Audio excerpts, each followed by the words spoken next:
ध्यान दे। आपसी वार्ता बंद। Happy new year. गत वर्ष मिले थे, धुंधला सा याद है? हाँ फिर ठीक है। मतलब कम हो गए या सर्दी में सिकुड़ गए, या मेरे चश्मे का नंबर और बढ़ना है कि मुझे कम दिख रहा है? हाँ, धीरे धीरे लुप्त हो रहे हैं, यही ना? चलो, मेंस वाले तो रुके हुए, जिनका प्री नहीं हुआ वो निकल गए, यही ना? हो गया शुरू। ध्यान दे। 50 नंबर की चर्चा हो चुकी, 70 नंबर की चर्चा करें। बै और सहभाग, ठीक है। बै भाग में आपके 5 बिंदु: संक्षिप्तीकरण, पल्लवन 10-10 अंक के, पत्र 20 अंक के, सिलेबस याद नहीं अभी तो, और अनुवाद 10 अंक का। 50 अंक के 5 बिंदु आपके सिलेबस में है। संक्षिप्तीकरण 10 अंक का है, 2 भागों में जिसे बांटा गया है। एक तो शीर्षक 2 अंक का, दूसरा संक्षिप्तीकरण 8 अंक का। 10 अंक का पल्लवन आपके सिलेबस में है, ठीक है। और 20 अंक का पत्र, जिसमें एक कार्यालय पत्र का प्रारूप और एक कार्यालय पत्र, और 10 अंक का एक अनुवाद। एक आपको पैराग्राफ दिया हुआ होगा इंग्लिश में, हिंदी में, जिसका हमें अनुवाद करना होता है। मैंने आपको पहले भी बताया, दोनों छात्रों की स्थिति यहाँ समान है, चाहे इंग्लिश मीडियम है चाहे हिंदी है। इंग्लिश मीडियम के वो पैराग्राफ बहुत अच्छे से समझ में आता है, लेकिन उत्तर हिंदी में लिखना होता है, गड़बड़ हो जाती है। हिंदी मीडियम वालों के समझ में ही नहीं आता इसमें क्या लिखा हुआ है, लिखें तो तब, यही है ना? तो आज हम चर्चा करने जा रहे हैं पत्र की।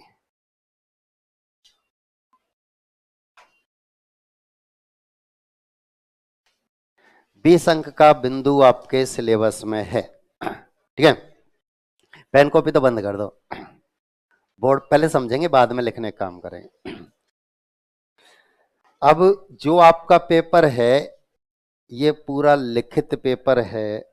इसमें मैंने वर्ण की जो 5-7 क्लास शुरू में लगाई थी, वे सब नियम काम आएंगे।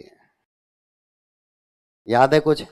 कहां तो पंचम वर्ण का प्रयोग करना है और कहां बिंदी लगानी है। धुंधला सा याद है ना? भूल गए तो एक बार फिर दोबारा पढ़ना, आपके पास लिखा हुआ सब है ना? फिर भी समझ में नहीं आया तो मैं बीच बीच में लिखता रहूंगा, बताता रहूंगा। इस नियम के तहत हमने ये बिंदी लगाई है, ये पंचम वर्ण लगाया है, ठीक है। मैंने बहुत सा देखो, स्पर्श व्यंजन कितने? 25। इनसे पहले न की ध्वनि आती है, नाक में से आवाज आती है, तो लिखते समय अंतिम वर्ण लिखा जाता है। अंतस्थ ऊष्म या संयुक्त वर्ण होता है तो बिंदी अनुस्वार।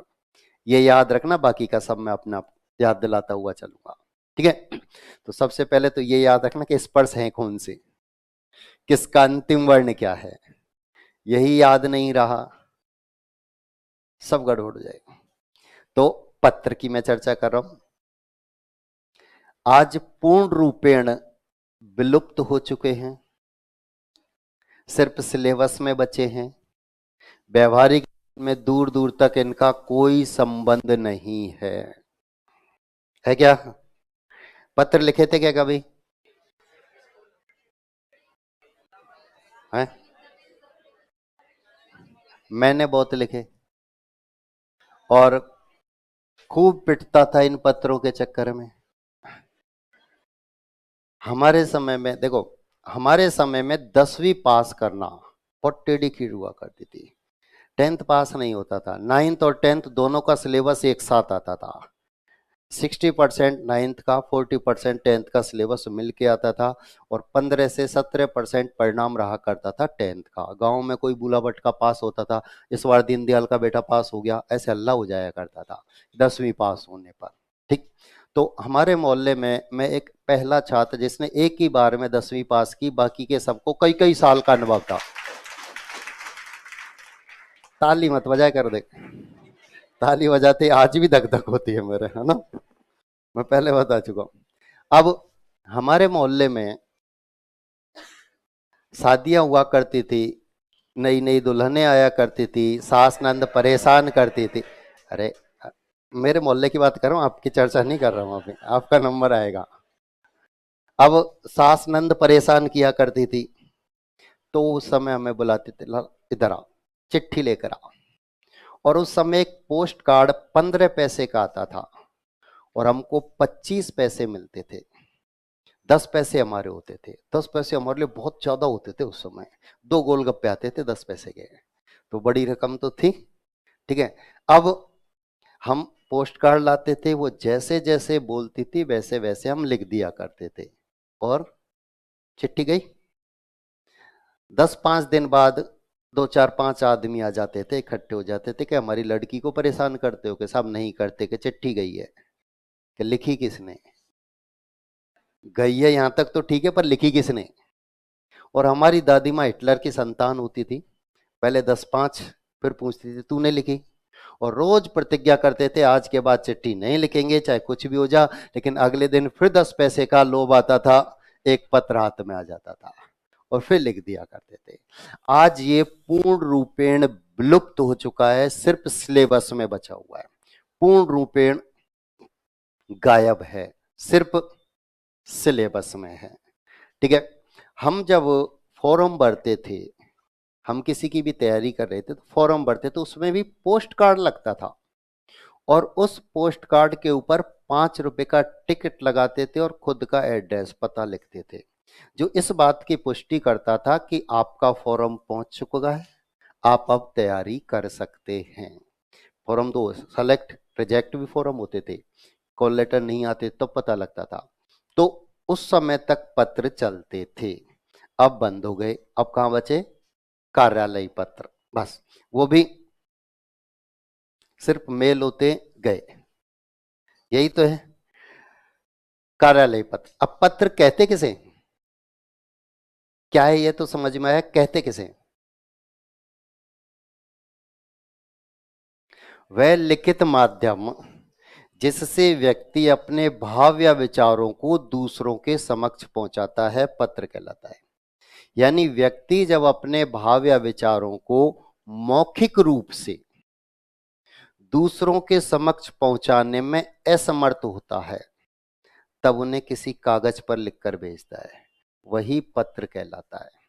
सबसे पहले इन पत्रों को पहुंचाने का काम कबूतर किया करते थे। अब कबूतरों को कैसे पता चलता था, इसी घर में, ताली मत बजाया कर देख, है ना, अभी खुले भी नहीं है।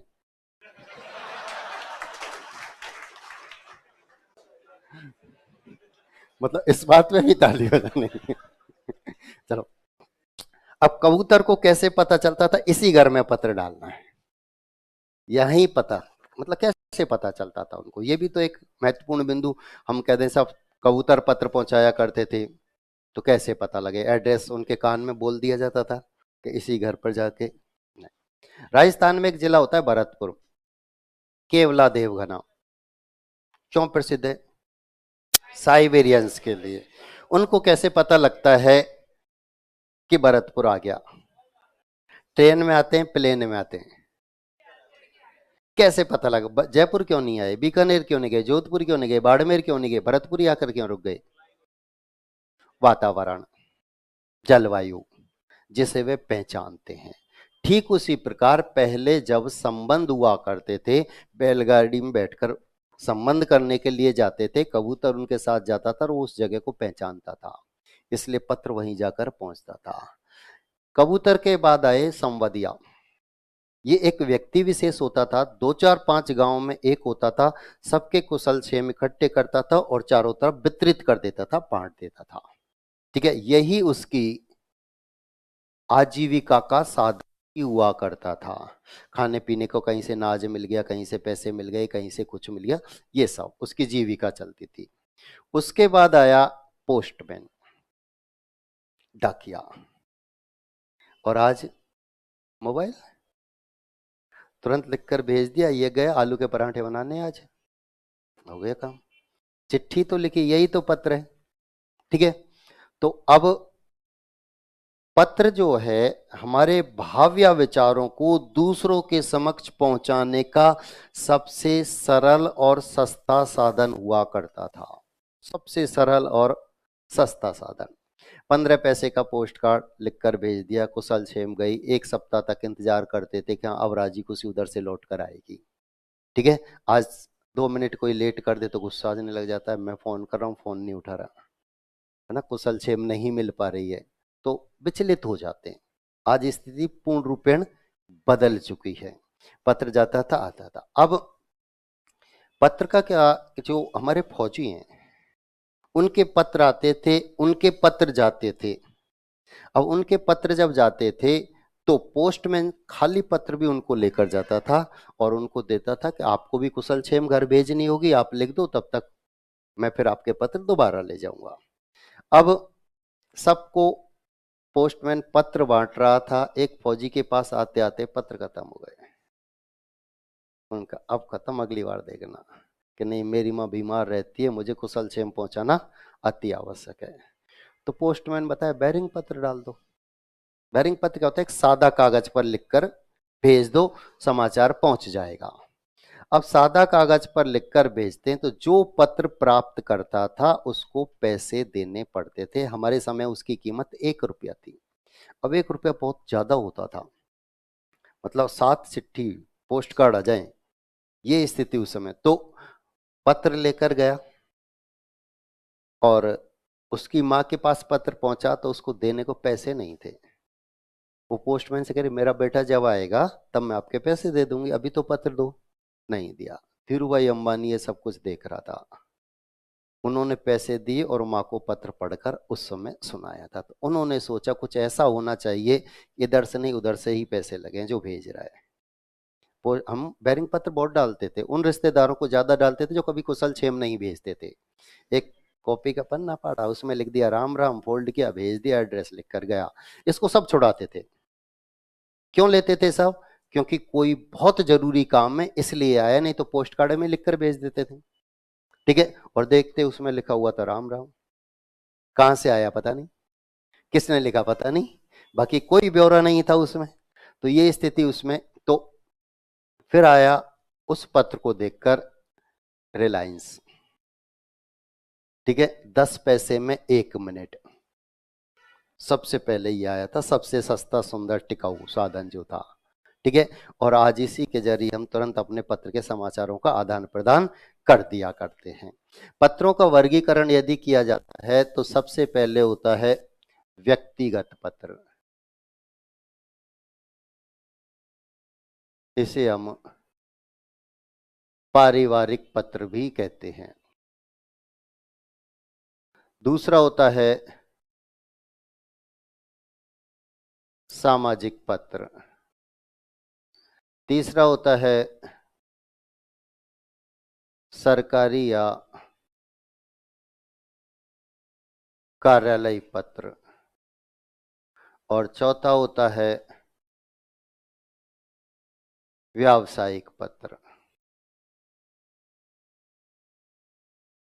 4 पत्र हुआ करते हैं, इनमें हमारे सिलेबस में सिर्फ एक होता है, बाकी के हमारे सिलेबस में नहीं हुआ करते हैं, ठीक है। तो हमारे सिलेबस में सिर्फ एक है, सरकारी पत्र, कार्यालय पत्र। किसे कहते हैं कार्यालय पत्र, किसे कहते हैं?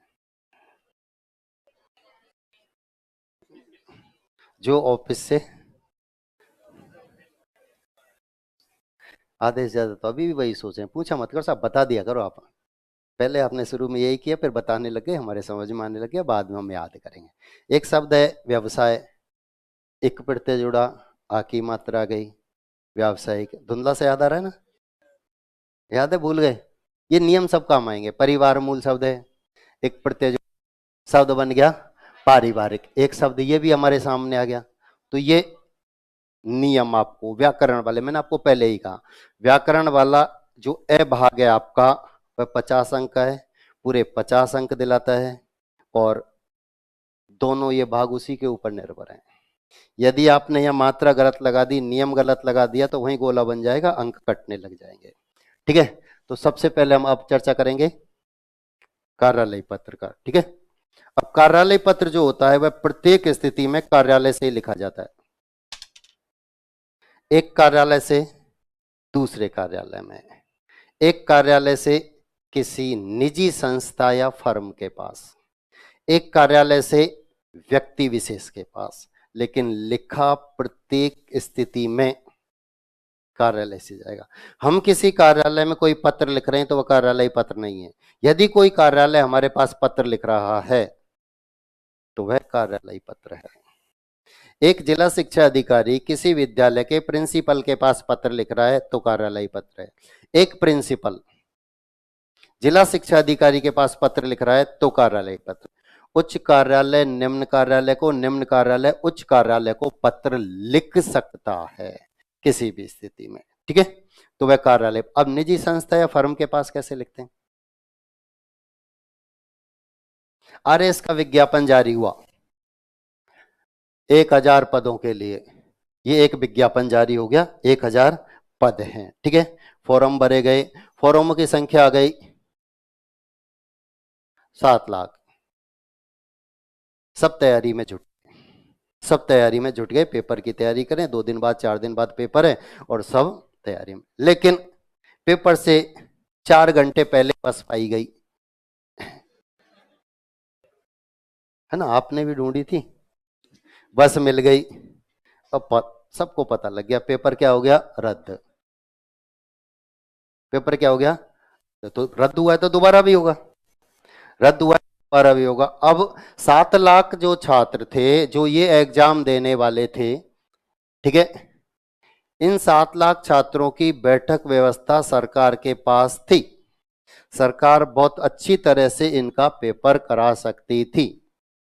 अब पेपर हुआ रद्द, सरकार क्या करती है? 200 सीट और बढ़ा देती है। अब पेपर रद्द होते ही सीट कितनी कर दी? 1200।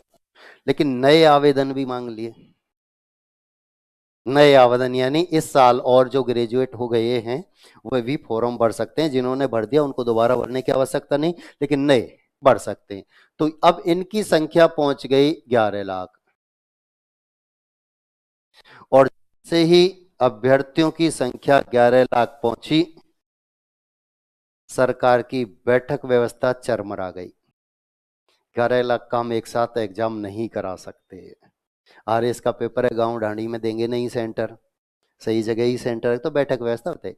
अब आरपीएससी पेपर कराती है तो आरपीएससी अब निजी संस्था के पास पत्र लिखती है, यानी स्कूल कॉलेज के संस्था प्रधानों के पास पत्र लिखती है कि आपके विद्यालय में, आपके महाविद्यालय में कितने छात्रों की बैठक व्यवस्था हो सकती है, ब्यौरा प्रस्तुत करो। तो एक कार्यालय से निजी संस्था या फर्म के पास पत्र आया।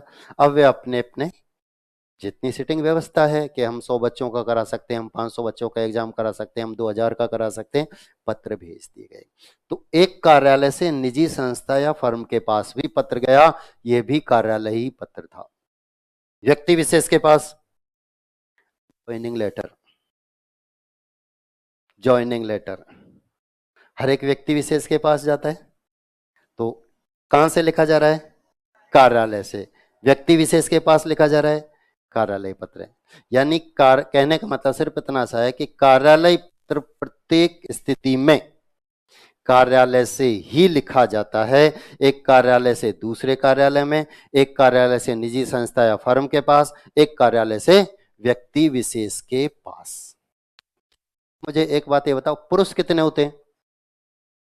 3, बाकी के महापुरुष, महिला नहीं।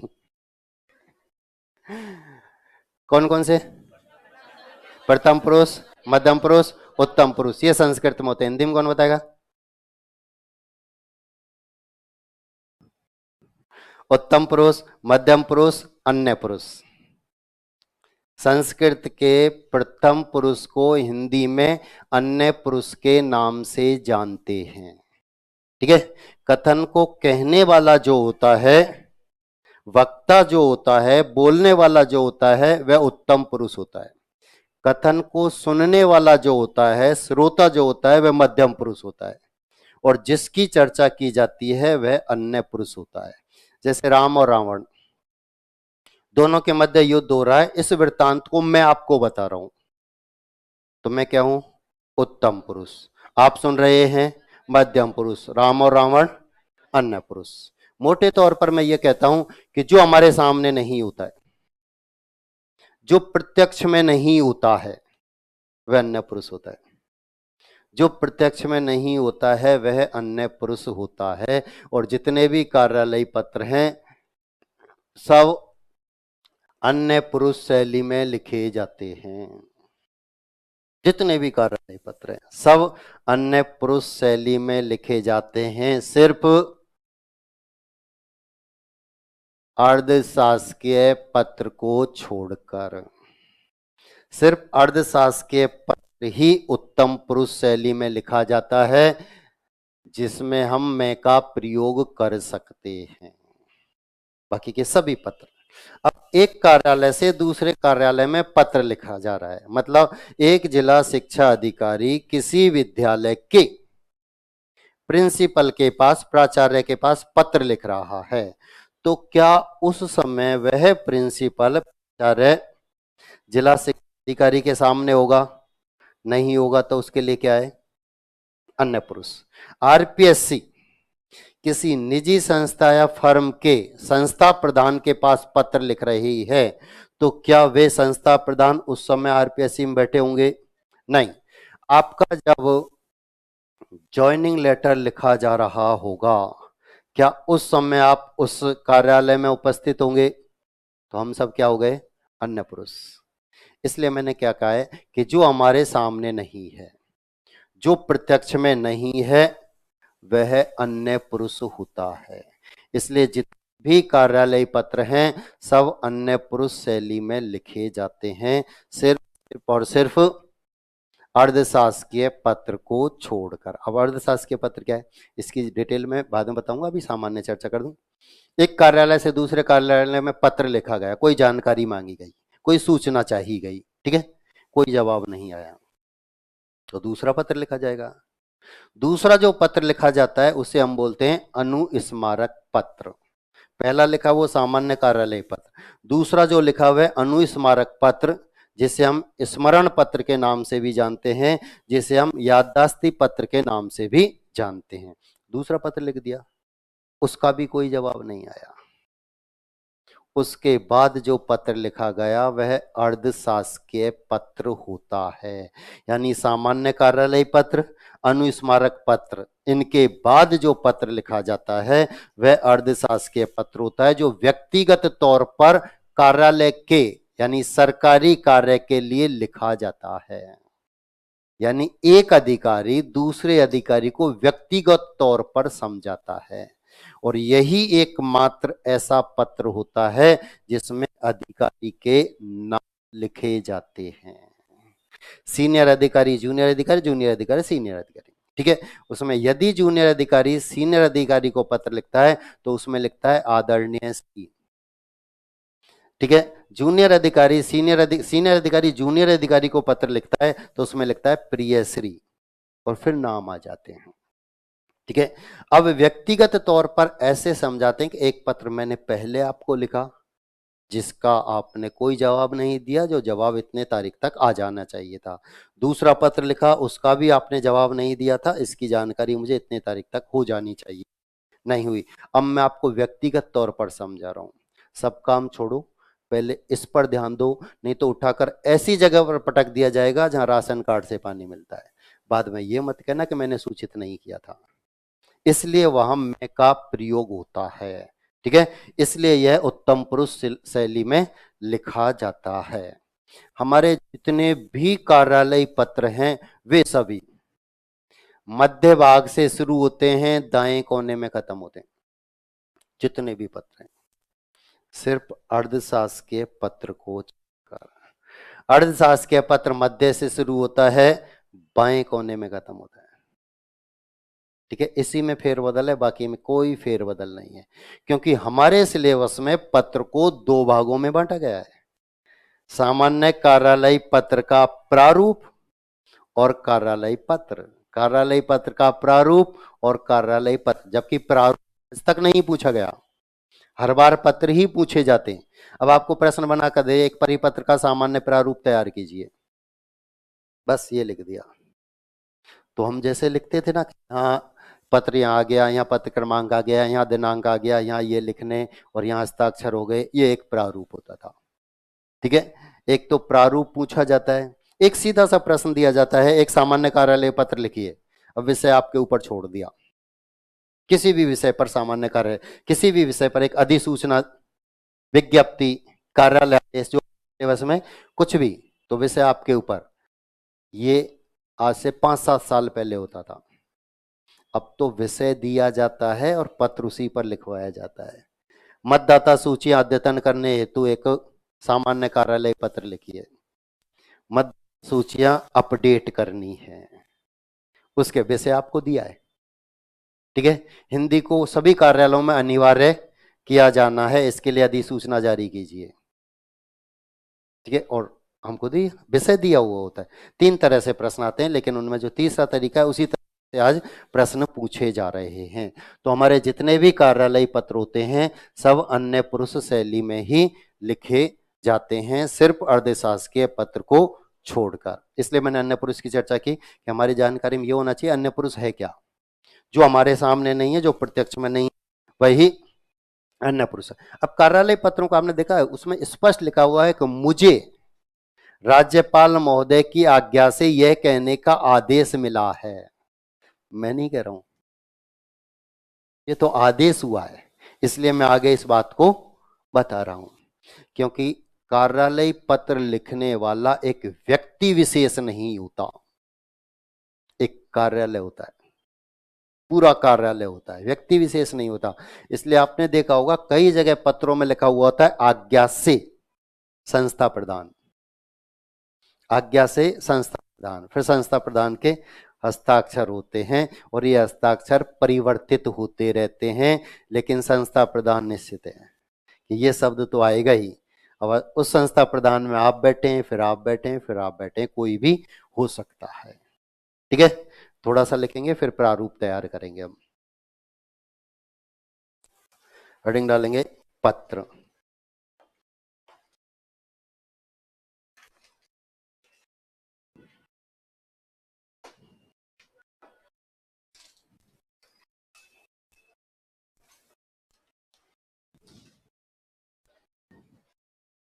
लिखेंगे वह लिखित माध्यम,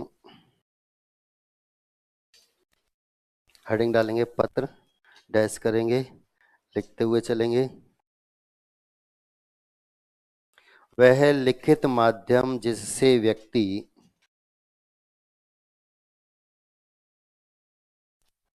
अपने भाव या विचारों को, जिससे व्यक्ति अपने भाव या विचारों को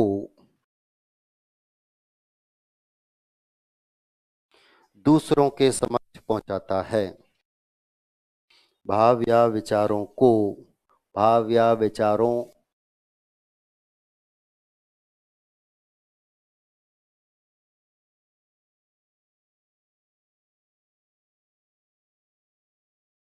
एक वचन को बहुवचन में परिवर्तित करते हैं तो,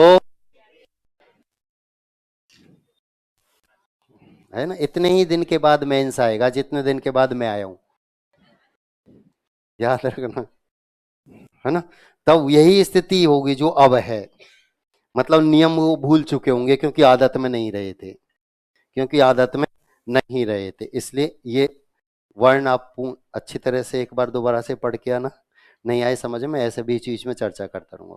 भाव या विचारों को दूसरों के समक्ष पहुंचाते हैं, वह लिखित माध्यम जिससे व्यक्ति अपने भाव या विचारों को दूसरों के समक्ष पहुंचाते हैं उसे पत्र कहते हैं।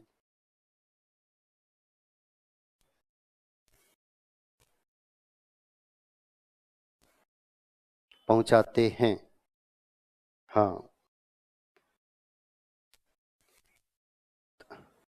अर्थात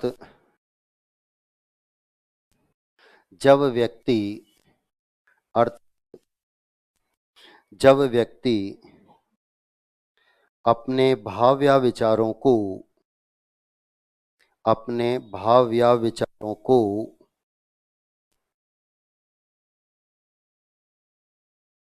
दूसरों के समक्ष पहुंचाने में दूसरों के समक्ष मौखिक रूप से पहुंचाने में दूसरों के समक्ष मौखिक रूप से पहुंचाने में असमर्थ होता है, पहुंचाने में असमर्थ होता है, तब उन्हें किसी कागज पर लिखता है, किसी कागज पर लिखता है, जिसे पत्र कहते हैं, जिसे पत्र कहते हैं।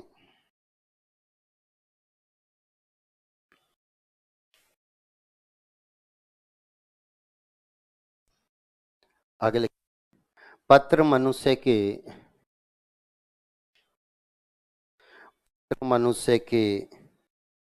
भाव या विचारों को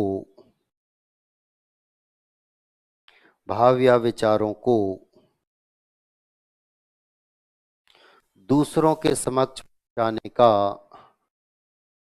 भाव या विचारों को दूसरों के समक्ष पहुंचाने का सबसे सरल और सस्ता साधन होता है, सबसे सरल तथा सस्ता साधन होता है।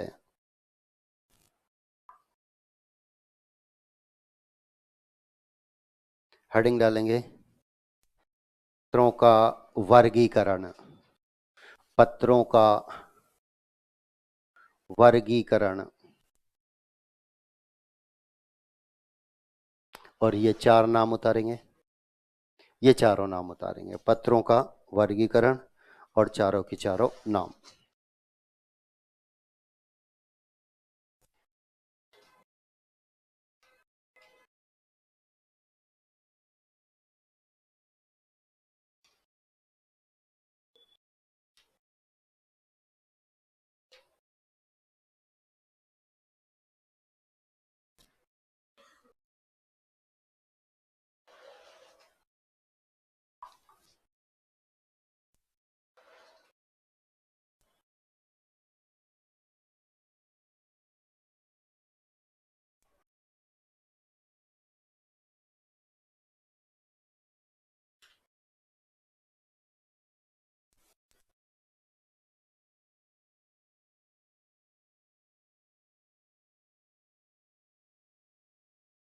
हेडिंग डालेंगे, सरकारी या कार्यालय पत्र।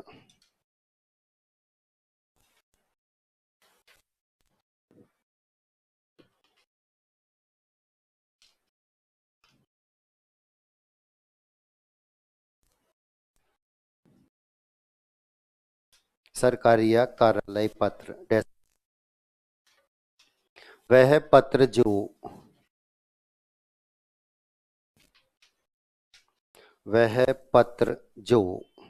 एक कार्यालय से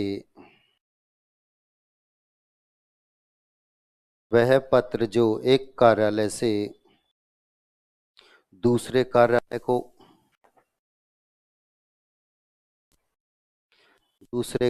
को निजी संस्था या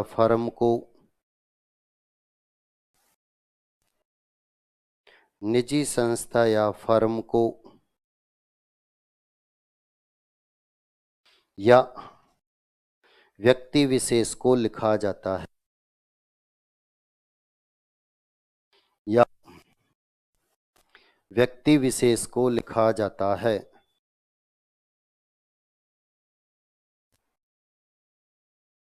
उसे सरकारी या कार्यालय पत्र कहते हैं।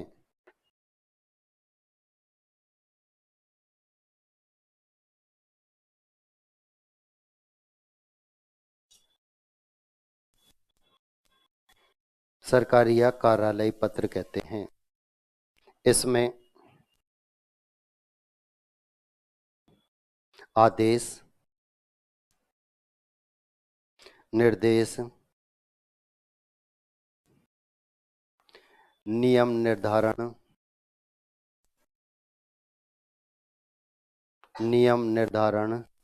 नियुक्ति, पदोन्नति,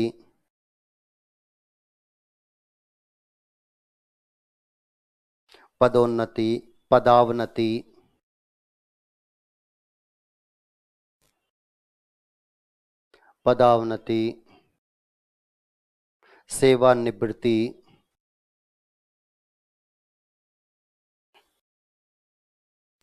आदि की सूचनाएं प्रेषित की जाती हैं। आदि की सूचनाएं प्रेषित की जाती हैं।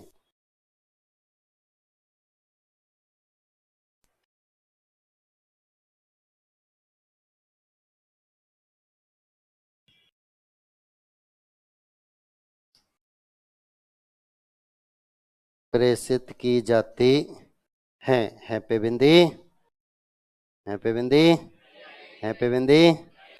कितने कहते हैं आएगी, कितने कहते हैं नहीं आएगी? आएगी।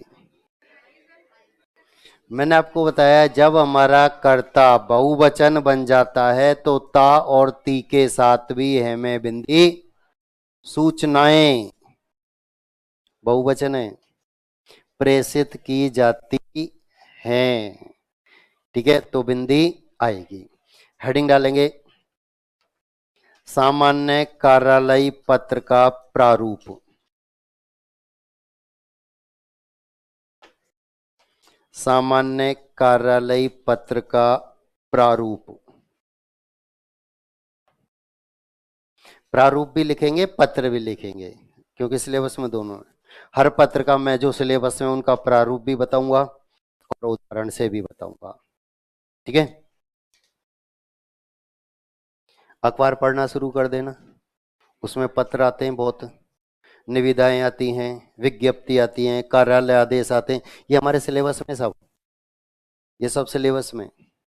ठीक है, जैसे जैसे बताते चले वैसे वैसे तैयार करते हुए चलना, ये आपका होमवर्क रहेगा रोजाना का। ठीक है, तो अभी पहले पेन कॉपी बंद कर दो, पहले समझेंगे बाद में लिखने का काम करेंगे। अभी हम जो तैयार कर रहे हैं वह सामान्य कार्यालय पत्र का प्रारूप है।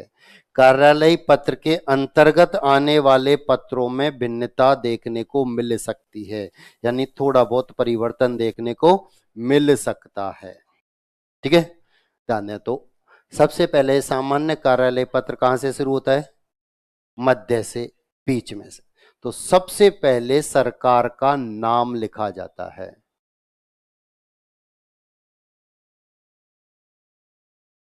सरकार का नाम, या मैं कहूं सबसे ऊपर लिखा जाता है राजस्थान सरकार।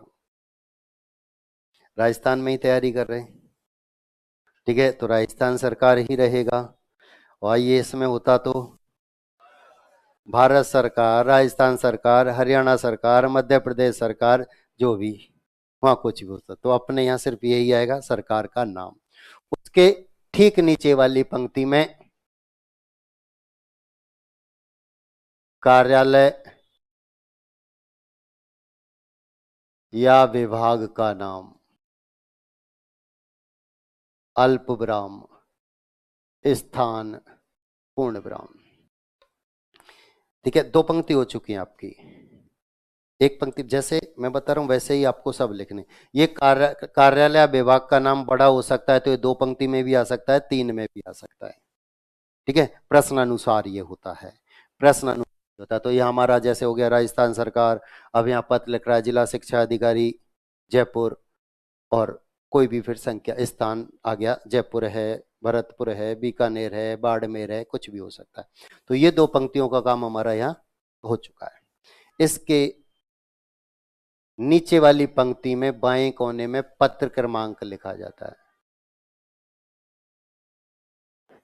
पत्र क्रमांक हमेशा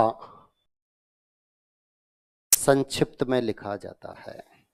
हमेशा संक्षिप्त में। मैं एक विषय लेकर चलता हूं, उस पर हम प्रारूप तैयार कर लेंगे।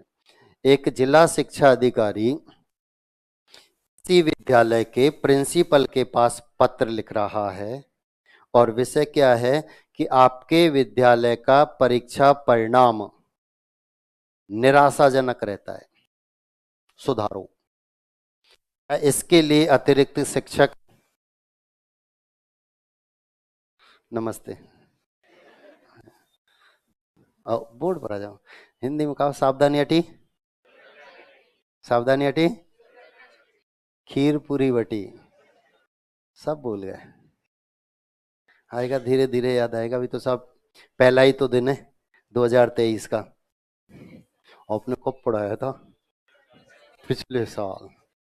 कब तक याद रखें, ऐसे ही रखना पड़ेगा आपको। प्री के बाद मेंस में इतना ही टाइम आपको मिलेगा, ये मैं आपको बता चुका हूँ। ठीक है, दोबारा बोर्ड पर आओ।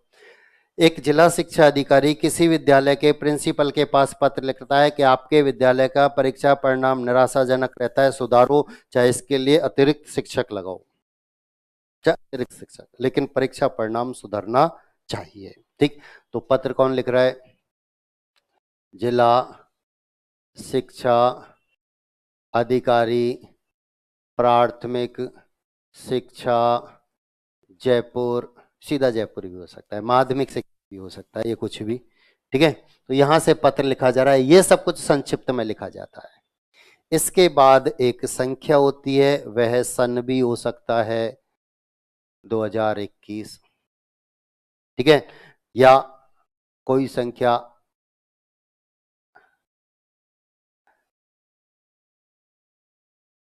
2021 जनवरी 2021, एक का मतलब यहाँ जनवरी है। ठीक है, या कोई अलग ही नंबर हो सकता है 163,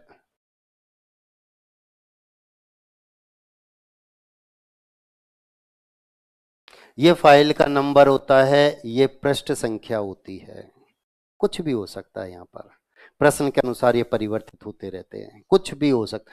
हमारे जैसे लाइट नहीं आ रही आज, तो हम विद्युत विभाग जाएंगे शिकायत करने, जाएंगे, क्या लेकर जाएंगे?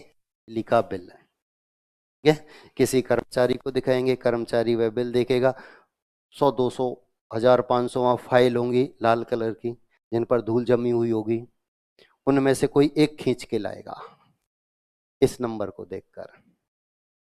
वो एक एक दो दो पन्ने नहीं पलटेगा, 10 20 पन्ने एक साथ पलटेगा इन नंबरों को देखकर इस पृष्ठ पर, और बताएगा रात को आंधी आई थी, तार टूट गए थे, शाम तक सही हो जाएगी, जाओ। या तुमने बिल जमा नहीं कराया था, हमने काटिया, बिल जमा कराओ पहले, कुछ भी कारण जो भी रहेगा। यहां आलवारी की भी संख्या आ सकती है। आपने देखा ना आज कार्यालयों में आलवारी, गोदरेज वाली आलवारी मिलती हैं, जिन पर लाल अंक से लिखे हुए होते हैं, लाल अंक होते हैं ना। 94 95 में बाढ़ आई थी भरतपुर में, डूब गया था पूरा भरतपुर, 4 4 5 5 फुट तक मकानों में पानी भरा रहा था, सारे कार्यालयी कागज बहकर जमुना जी में पहुंच गए थे, सारे रिकॉर्ड खत्म हो गए थे, ये स्थिति थी। उसके बाद कार्यालयों में आलवारी भी आवंटित की गई। आज किसी भी कार्यालय में जाकर देखना, वहां आपको आलवारी रखी हुई मिल जाएंगी। ठीक है, और उसके बाद तो आप कंप्यूटर आ गए, सब फीड ऐसे करते हैं, यहाँ डाटा यहाँ से वहां पहुंचाया, वहां से यहाँ पहुंचाया, ये होता है। तो ये एक संख्या होती है कि ये कोई भी हो सकती है, काल्पनिक है। किसी भी पत्र में आप कोई सी भी संख्या लिख सकते हैं, ठीक है, किसी भी पत्र में कोई सी भी संख्या आ सकती है। ठीक इसी पंक्ति में दाएं तरफ दिनांक लिखा जाता है। दिनांक पत्र का सबसे महत्वपूर्ण हिस्सा होता है, जो यह निर्धारित करता है कि 10 अंक का प्रश्न है तो कितने अंक मिलेंगे, 5 अंक का प्रश्न है तो कितने अंक मिलेंगे। जब हम 10वीं में पढ़ते थे तब हमारे भी सिलेबस में पत्र हुआ करते थे, प्रार्थना पत्र, शुल्क मुक्ति हेतु, यहीं से तो शुरुआत होती है। सबने पहला पत्र यही तो लिखा, फीस माफ करानी थी सबसे पहले, बाकी की तो सब बाद की प्रक्रिया है। 2011 तक मैंने भी एकेडमी पढ़ाई, ठीक है, CLC GCI कुछ संस्थाएं साइंस की, ठीक है, इनमें मैं 11वीं 12वीं अनिवार्य हिंदी पढ़ाया करता था। और पत्र की शुरुआत भी मैं भी शुल्क मुक्ति से ही कराता था। सब पत्र लिखाते थे, पूरा राजस्थान एक ही कारण लिखता था कि मेरे पिताजी एक गरीब किसान हैं, ये लिखते थे। हम 8-10 भाई बहन हैं, सब आपके विद्यालय में पढ़ते हैं। कई पिताजी नहीं रखते थे, मम्मी सिलाई करती है। कई तो इतनी बड़ी गलती कर जाते थे कि मेरे पिताजी एक लिपिक हैं। ये लाइन 0 देने पर मजबूर करती थी अध्यापक को, क्योंकि सरकार अपने प्रत्येक कर्मचारी को इतना वेतन तो देती है कि अपने बच्चों का पालन पोषण ढंग से किया जा सके। ठीक है, तो लिपिक आते ही तो अंक खत्म, फीस माफ, तुम्हें जरूरत का है, ये तो गरीबों के लिए। ठीक है, तो ये होता था। अब मैं भी पत्र लिखाता था और मैं फीस नहीं जमा कराने का कारण क्या लिखाता था? सबसे पहली पंक्ति, मेरे पिताजी एक किसान हैं, गरीब शब्द गाया हो, गरीब नहीं है, किसान है। इस बार मावट ना पड़ने की वजह से फसलों में काफी नुकसान हुआ है, इसलिए फीस जमा नहीं करा रहे। इंटरनेशनल गरीब नहीं है, हर बार फीस माफ नहीं कराएंगे, इसी बार करा रहे क्योंकि मावट नहीं पड़ी, नुकसान हो, एक ही सब मावट। पूरे 5 के 5 अंक दिलाया करता था।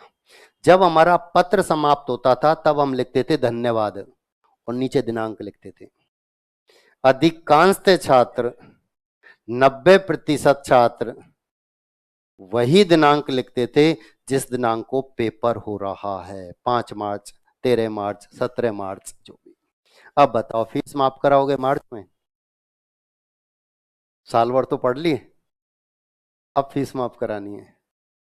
और दिनांक आता था जुलाई का महीना, फीस जमा होती है जुलाई में। ये मैंने कहा, अंक, सारे अंकों का निर्धारण दिनांक पे, डेट पर ही हुआ करता था। बस वहीं गोले बन जाते थे। पहले पत्र तो बाद में पढ़ा जाता था, जो कॉपी चेक करता था वो सबसे पहले दिनांक ही ढूंढता था बस, और उसी पे गोला लगाता था। ये गड़बड़। अब एक जिला वैसे मैंने आपको दिया, अभी ध्यान देना। एक जिला शिक्षा अधिकारी किसी विद्यालय प्रिंसिपल पास लिख रहा है कि आपके विद्यालय का परीक्षा परिणाम निराशाजनक रहता है, सुधारो। ठीक है, तो दिनांक क्या आएगा?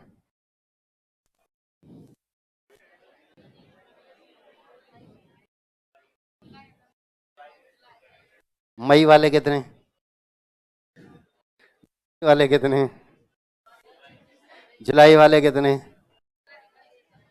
अगस्त वाले कितने हैं, जनवरी वाले कितने हैं, मार्च वाले कितने है? इन्हीं सब आप बता दो। क्लासरूम एक ऐसी जगह है जहां विश्व का सबसे मूर्ख प्राणी हमारे पड़ोस में होता है। सब इसे तो मैं ही समझा दूंगा, आप क्यों समझा रहे हो? ये काम तो मैं ही कर दूंगा। एग्जाम हॉल एक ऐसी जगह होती है जहां विश्व का सबसे बुद्धिमान प्राणी हमारे पड़ोस में होता है।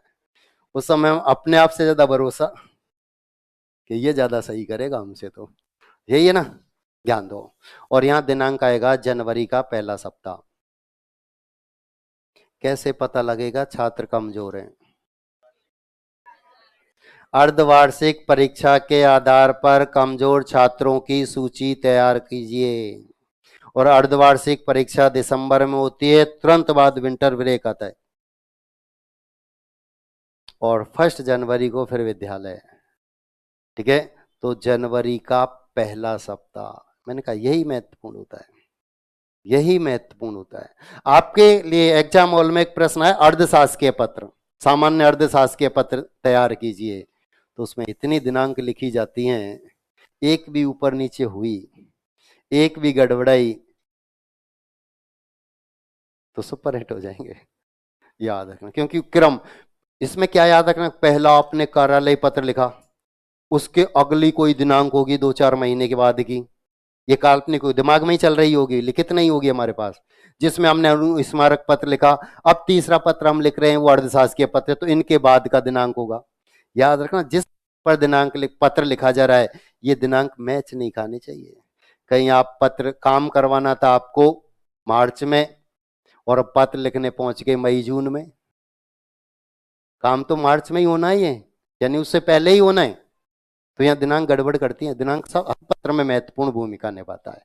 याद रख, दिनांक लिखने का तरीका, जो तारीख होती है उसे हमेशा 2 अंकों में लिखा जाता है। जो भी तारीख होती है उसे 2 अंकों में लिखा जाता है। 5 तो 05। जो महीना होता है उसे हमेशा शब्दों में लिखा जाता है। तुरंत बाद अल्प विराम आता है और जो सन होता है 4 अंकों में, जो सन है 4 अंकों में लिखा जाता है। ये दिनांक लिखने का तरीका है। दिनांक शब्द लिखने की आवश्यकता नहीं है। लिख दो तो बहुत अच्छी बात है, नहीं लिखो तो और भी अच्छी बात है। ये दिनांक लिखने का सटीक तरीका है, याद रखना है। जब जब पत्र में, चाहे पत्र में यहां या पत्र के मध्य में जो हम पत्र लिख रहे हैं उसमें भी कई कई दिनांक कभी कभी लिखनी पड़ जाती हैं, तो हर दिनांक को आप इसी तरीके से लिखेंगे। ये 2 अंकों में, 10 के बाद तो 2 स्वतः ही हो जाएंगे, तो ये याद रखना जब दिनांक की डालनी है तो 10 से ज्यादा ही डालना, जैसे स्वतः ही 2 अंक हो जाए। ठीक है। और हम क्या लिखते हैं,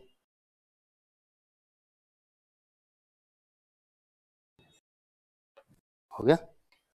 अब उसने यहां ये लिख दिया, सब आपने टाइम दिया 31 तारीख तक का, ये ये पहुंचा, यहां तो महीना ही रहेगा, तो इसको तो वह दूसरा कर देगा। इसको तो वह यहां आपने ये लिखा तो आगे ये कर दिया, 12वां महीना बना दिया। यहां आपने लिखा 5 तो इसको 25 कर दिया। हम काम जनवरी तक करा रहे थे, उसने दिसंबर तक कर दिया, हो गई ना गड़बड़।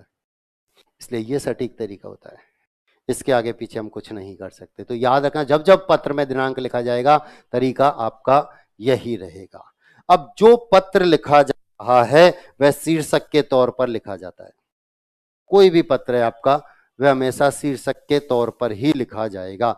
जैसे हम लिख रहे हैं सामान्य कार्यालय पत्र, तो हमने यहां लिख दिया कार्यालय पत्र। कार्यालय पत्र जो सामान्य कार्यालय पत्र है इसको लिखना अनिवार्य नहीं होता, लिखो तो ठीक, नहीं लिखो तो कोई जरूरी नहीं है। लेकिन कार्यालय पत्र के अंतर्गत आने वाला कोई भी पत्र यदि लिखा जाता है तो उसका नाम लिखना अनिवार्य होता है। चाहे आपने लिख दे अधिसूचना, ठीक है, चाहे लिख दिया परिपत्र, चाहे लिख दिया आपने विज्ञप्ति, जो हमारे प्रश्न में है वह यहां मध्य में लिखा जाता है। कुछ भी हो सकता है वह, कुछ भी जो प्रश्न में हमको दिया हुआ है, इसलिए हम यहाँ क्या लिख देते हैं, कार्यालय पत्र।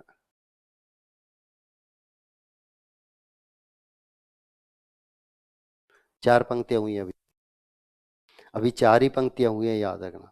हाँ, एक बात और विशेष तौर पर याद रखनी है कि जब तक प्रश्न का उत्तर, पहले भी मैंने आपको बताया था, जब तक प्रश्न का उत्तर पूरा नहीं हो जाता है बीच में भी पंक्ति खाली नहीं छोड़नी है।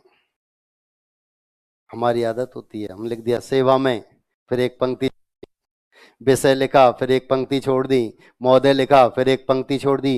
ये आदत में, कई की आदत में होती। बीच में मैंने आपको बताया प्रश्न का उत्तर जब तक पूरा नहीं होगा बीच में कोई पंक्ति नहीं छोड़ेंगे। बीच में पंक्ति छोड़ने का मतलब सामने वाले को खुला निमंत्रण देना है, अंक काट लो। क्योंकि बीच में पंक्ति छोड़ने का मतलब सामने वाला एक ही निकलता है कि छात्र यहां कुछ लिख रहा था भूल गया, याद आएगा तब बाद में लिख दूंगा, और अंत तक उसे याद भी नहीं आया। यदि गलती से, जैसे मैंने बताया हमारी आदत में नहीं करनी होती, हमारी आदत में यदि गलती से कोई पंक्ति छूट जाती है तो क्रॉस का निशान लगाना होता है कि इसमें कुछ नहीं लिखना था, इसमें कुछ नहीं लिखना था, ये गलती से छूटी है।